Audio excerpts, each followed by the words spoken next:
ओम श्री परमात्मने नमः. ज्ञानदेवांचा आत्मसंवाद प्रकरण 4. ज्ञानाज्ञान भेद कथन. निखळ ज्ञानमात्रतेचे स्वरूप दृष्टांत भाग 3. ओव्या आहेत 15 ते 17. अज्ञान नाहीसे करण्यासाठी वाढत गेलेले ज्ञान शेवटी स्वतःही विलीन होऊन निखळ ज्ञानमात्रता कशी राहते ते ज्ञानदेव आणखी काही दृष्टांतांनी स्पष्ट करत आहेत. ज्ञानदेव म्हणतात, ते वेळी पुनिवा भरे ना अवसी सरे, ते चंद्रीची उरे 17वी जैसी. शुक्ल पक्षाच्या प्रत्येक तिथीला वाढत वाढत शेवटी पौर्णिमेस पूर्णतेस पोचणाऱ्या व कृष्ण पक्षात प्रत्येक तिथीस घटत जाऊन अमावास्येस नाहीशा होणाऱ्या चंद्राच्या 16 कलांना आश्रयभूत होऊनही पुन्हा कधी पौर्णिमेला भरभराटीस न येणारी आणि अमावास्येला ओसरून न जाणारी त्याची 17वी कला चंद्राच्याच ठिकाणी राहत असते. पुढे म्हणतात, का तेजांतरे नाटोपे कोणे तले न सिंपे, ते उपमेचे जाऊपे सूर्याची होय. जाऊपे म्हणजे जोडीचा किंवा दुसऱ्या कोणत्याही तेजाने निस्तेज न होणारा व अंधाराने झाकला न जाणारा अशा तुलनेचा दुसरा जोडीचा पदार्थ म्हणजे सूर्यच होय. पुढे म्हणतात, म्हणून ज्ञाने उजळे का अज्ञाने रुळे, तैसे नभे निर्वाळे ज्ञान मात्र जे. म्हणून जे ज्ञानाच्या रूपाने उज्ज्वल दशेस प्राप्त होणारे नाही किंवा अज्ञानाच्या योगाने मलिन होणारे नाही, ते केवळ स्वरूपभूत शुद्ध ज्ञान मात्र आहे. स्वामी स्वरूपानंद याचं अभंग रूपांतर करताना म्हणतात, तेव्हा होय नाजी पौर्णिमेने पूर्ण नातरीना क्षीण अमावासी, ऐसी चंद्रकला जी का सतरावी स्वभावे असावी चंद्राठाई, किंवा आटोपेना दुजा तेजा कोणा नातरी झाकेना अंधारे जो, तया सूर्या लागी उपमा तिसाच एका सूर्याचीच साजे जैशी. तैसे प्रकाशित होय ना जे ज्ञाने ना तरी अज्ञाने झाकोळे ना, ऐसे ज्ञान मात्र अखंड अक्षय उरे ज्ञाता ज्ञेय विहीन जे. निखळ ज्ञानमात्रता कशी असते ते स्पष्ट करण्यासाठी ज्ञानदेव पुढचा चंद्राचा दृष्टांत देतात.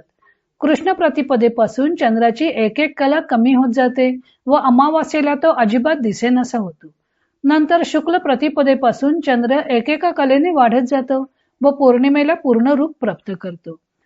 अमावास्येपर्यंत कमी होत जाणारी एक एक कला ही अज्ञानाचे प्रतिनिधित्व करते, तर पौर्णिमेपर्यंत वाढत जाणारी एक एक कला ही ज्ञानाचे प्रतिनिधित्व करते.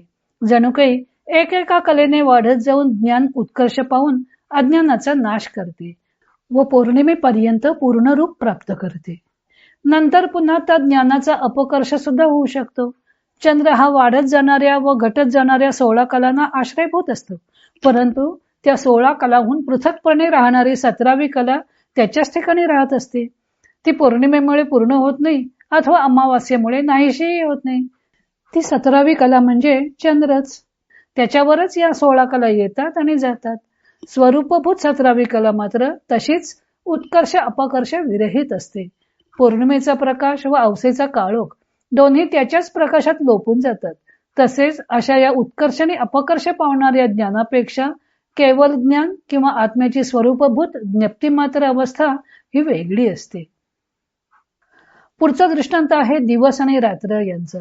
दिवसाचा उजेड व रात्रीचा अंधार आपल्या नित्य परिचयाचा. पृथ्वीवर दिवस व रात्र हे सूर्यामुळेच अनुभवास येतात. अर्थात दिवस व रात्रीला सूर्यच आधार असतो. सूर्योदयापासून सूर्याचे तेज वाढत जाते. सूर्योदय समयी सूर्याकडे पाहता येते, त्याची शोभा अनुभवता येते. पण नंतर मध्यान्ही अत्यंत प्रखर तेजाने सूर्य तळपतो. त्यावेळी त्याच्याकडे पाहताही येत नाही. नंतर तर तेज उतारायला लागते. हळूहळू कमी होत जाऊन पुन्हा सूर्य आपली सूर्यास्त समयीची शोभा दाखवतो व अस्तंगत होतो. पृथ्वी पूर्णतः अंधाराने व्यापून जाते. म्हणून पृथ्वी ही त्याच्या तेजाने प्रकाशते व त्याच्या अस्ताबरोबर अंधाराने व्यापते. परंतु सूर्य दुसऱ्या कोणामुळे तेजाने वा काळोखाने व्यापला जात नाही. तो त्याच्या ठिकाणी प्रकाशरूपतेनेच युक्त असतो, प्रकाश मात्र असतो. कारण शिवकल्याण सांगतात की सूर्याच्या अखंडत्वास्तव नसेचे तमासे तमत्व, तेथे सूर्यप्रकाशा बाधत्व तमाचे निके. एवं दिनरातीचा असंभव तम तेजाचा अभाव, सूर्याची स्वयमेव संबंध विना. सूर्य त्याच्या तेजाने नित्य तळपतच असतो. दिवस रात्र अंधार प्रकाश असं द्वैत तेथे नसतेच. तशीच ज्ञानमात्रता ही सहज असणारी स्वरूपावस्था आहे. तेथे ज्ञान अज्ञान असे द्वैत नाही. त्या अवस्थेचा ज्ञान अज्ञानाशी काही संबंध नाही. घन अज्ञानाच्या तमरूप अवसेला ते नाही असे नाही, अथवा ज्ञानोत्कर्षाच्या पुनवेला ते पूर्णावस्थेत असते असेही नाही. फक्त असणे ही त्याची सहजावस्था आहे. ब्रह्मगीतेत म्हटलं आहे, स्वबोधे नान्य बोधेच्या बोधरूप तयात्मतः न दीपस्यान्य दीपेच्या यथा स्वात्म प्रकाशने. दिव्याला ज्याप्रमाणे स्वतःच्या प्रकाशत्वासाठी अन्य दीपाची आवश्यकता नसते, त्याप्रमाणे स्वतःच बोधरूप असल्यामुळे ज्ञानाला बोधासाठी दुसऱ्याची आवश्यकता नसते. दीपाप्रमाणे ते ज्ञान स्वयंप्रकाशी असते. म्हणून शिवकल्याण सांगतात की ते अन्यथा कधी नव्हे, ते अज्ञान केवी संभवे. आता अज्ञानाचे अभावे ज्ञान ते कवना. ते निखळ ज्ञान मात्र ज्ञानाचेही ज्ञान आहे. ते एकाकी भेदही नाही. तेथे आहेपणही नाही अथवा नाहीपणही नाही. ज्ञान अज्ञान या द्वैताच्या अतीत असलेले ज्ञान मात्र स्वरूप जाणीवेच्या कोणत्याही कक्षेत येत नाही. ते ज्ञानाचा विषय होऊ शकत नाही. ज्ञाता ज्ञान ज्ञेय या त्रिपुटीत वावरणाऱ्या आपल्यासारख्या सामान्य जनांच्या आकलनात येणारी ही अवस्था नाही, याची ज्ञानदेवांना कल्पना आहे. म्हणूनच त्यांनी दृष्टांतांच्या माध्यमातून या अवस्थेकडे सामान्य जनांचे लक्ष वेधले आहे. सर्व दृष्टांत देऊन शेवटी ज्ञानदेव आपला ज्ञानमात्रतेचा सिद्धांत सांगतात की केवळ ज्ञानमात्रता ही ज्ञानाज्ञानातीत अशी अवस्था आहे. ती ज्ञानाने प्रकाशित होणारी अथवा अज्ञानाने मलिन होणारी अशी अवस्था नाही. दासगणू महाराज म्हणतात की ते ज्ञानही नाही अज्ञानही नाही, ते चिन्मात्र स्वरूप पाही. परी याच्यामुळे होई गौरव ज्ञान अज्ञानाचा. ते ज्ञान मात्र ज्ञानही नाही अथवा अज्ञानही नाही असे ते चिन्मात्र रूप भेदरहित आहे.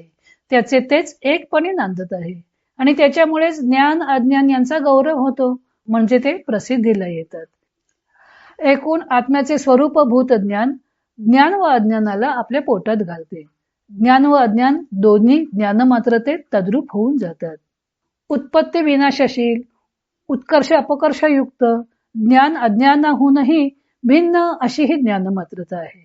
तेच आत्म्याचे स्वरूप आहे व असा ज्ञानरूप आत्मा हा कधी दुसऱ्या ज्ञानाने प्रकाशित करण्याची आवश्यकताच नाही. जसे अग्नी जात्याच उष्ण असतो, त्याला तापवून उष्ण करावे लागत नाही. त्यामुळे अज्ञान ही कल्पनाच हास्यास्पद आहे. आणि ही अवस्था कशी असते ते ज्ञानदेवाने नानाविध दृष्टांत देऊन वाचकाला रूप करून सांगितली आहे. पुढे ज्ञानदेवाने ज्ञानमात्रतेला तरी ज्ञानाची जाणीव असते का या प्रश्नाचे उत्तर म्हणून प्रश्नांची मालिकाच मांडली आहे. तो भाग आपण उद्या पाहू. इतर अनेक ग्रंथांचा आधार घेऊन ज्ञानदेवांच्या अमृतानुभव या ग्रंथाचं लेखन व वाचन सौ मनीषा अभ्यंकर मिरज यांनी केलं आहे. हरिओम तत्सत.